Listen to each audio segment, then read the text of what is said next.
has announced plans to use a mix of legislative funds and Pentagon accounts to give military personnel their paychecks this week. Meanwhile, as per reports, the Supplementary Nutrition Assistance Program is also commonly known as food stamps, is said to be running out of funds. Labour unions have urged the Agriculture Department to release $5 billion in contingency funds to avoid a halt in benefits that millions of Americans depend on. Food banks across the country are struggling to meet demands as federal workers and low-income families face growing financial pressure, according to the Agricultural Department data. Nearly 1 in every 8 Americans rely on SNAP for basic food supplies. Moreover, the US government shutdown has also impacted civilian federal employees, with over 4.5 million paychecks expected to be withheld. To put this in perspective, this represents around $21 billion in missing wages. At the center of the political gridlock in Congress is also a debate over expired tax credits that largely help lower the cost of health insurance under the Affordable Care Act. Additionally, health premiums are also expected to rise sharply as open enrollment begins, which will cause many Americans to face higher out-of-pocket costs. Now we're joined by Peter Cardillo. He is a chief market economist at Spartan Capital Securities, and he joins us live from New York. Peter, thank you very much for joining us. Before we get into the bigger picture of things about some of the stuff that we just heard, the financial and economic effects on the American public that this government shutdown has had, what are they, especially given how long this has been? It's now been 30 days and could go on for much longer. What's your analysis on this? Well, yeah, I mean, it's, getting to the point now where it is beginning to bite, especially for the federal workers that have been laid off, and of course, people trying to get deals done through the government. Most of the government agencies are closed, and so obviously it does become a bit of a problem. And so, it's getting to the point now where it is beginning to affect perhaps the lower income earners of the United States. Even though they're still getting a paycheck, but it does have a psychological impact. Obviously, the people that work for the government workers that are not getting paid, well, they're struggling. Not everyone in the United States has a nest egg. Most people in this country, I shouldn't say most, but a good many people in this country live from paycheck to paycheck. And so when something like this happens, it certainly has a negative effect, if both in real monetary terms and from a psychological factor as well. Yeah, of course. And Peter, the administration says it will use a mix of legislative funds and also Pentagon accounts to ensure military personnel get paid this week. From a strategic perspective, does this signal a two-tier system of who matters first in the event of a prolonged funding gap? Well, I would hope that the lawmakers realize that if you don't pay the military, you might have a problem. And, strategically speaking, that's not a good thing, is it now? But, I don't think they'll skip it.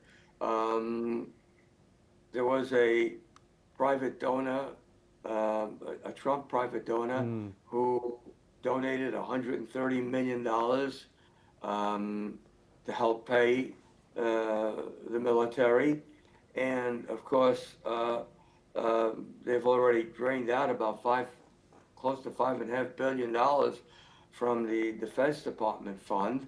So I kind of think that most of them will get paid, if not all of them. But I also think it's a clear message to the lawmakers: get your act together and get it together rather quickly. And in all fairness, Trump just today said, send a message to the GOP, get rid of the filibuster, and let's talk. Get the negotiations going to reopen the government. And I think that's going to happen. I think it's going to happen, rather sooner than later. I don't think we go much more than another 2 weeks with the government shutdown. Peter, thank you. Do stay with us as we have some further news. A Northern Virginia non-profit has supported small businesses and entrepreneurs for nearly 30 years is closing its doors at the end of this year. Community Business Partnership, a community development financial institution, relied heavily on federal funding to provide loans and educational programs. This year, the Trump administration withheld more than $300 million in appropriated funds, with funding paused and uncertainty looming. Many CDFIS nationwide are facing service cuts or mergers, leaving small business owners with fewer options. Carly Sinclair Robinson, the organization's former business finance director, is now overseeing the shutdown. Let's take a listen to her.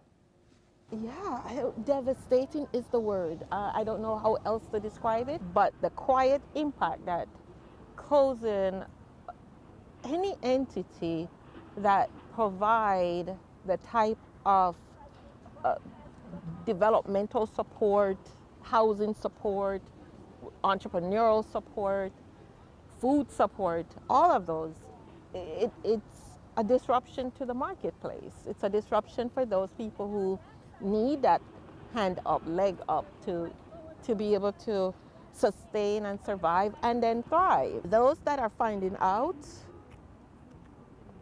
they're in tears, they are upset, they are sad, all of those, words that you can think of to tell how upsetting it is. However, they also remember what it did for them. Yes, we're once again joined by Peter Cardillo. Peter, of course, the Donald Trump administration has made many cuts when it comes to organizations like this. The non-profit CDFI, a big deal for small business owners in that region. Other non-profit organizations have been known to close down due to the Trump administration's cuts. The American dream, of course, is known for building yourself from the ground up, a motto and something that Donald Trump preaches.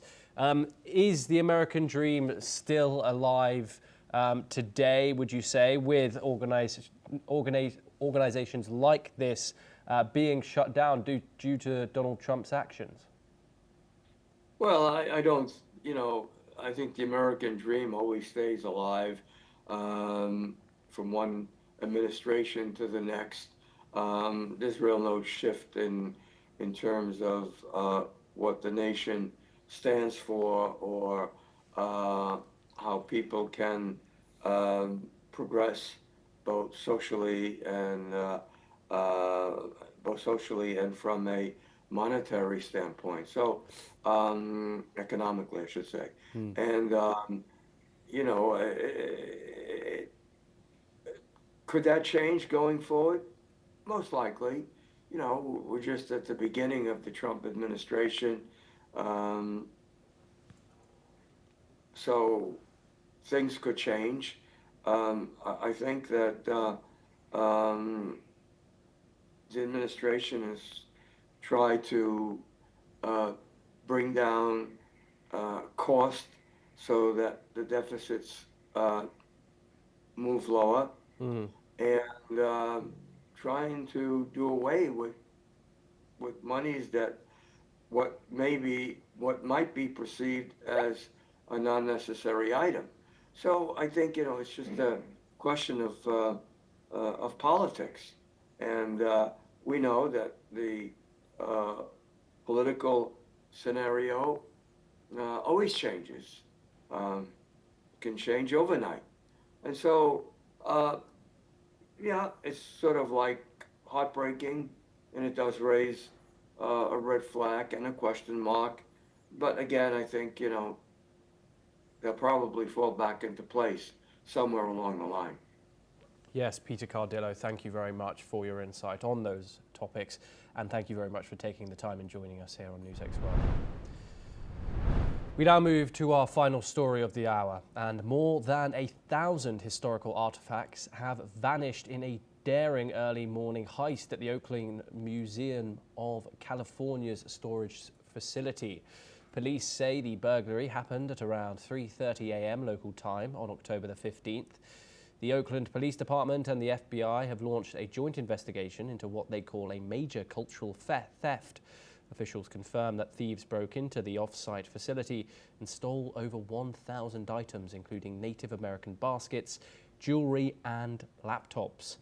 Museum Executive Director Lori Fogarty calls the theft a brazen act that robs the public of California's cultural heritage.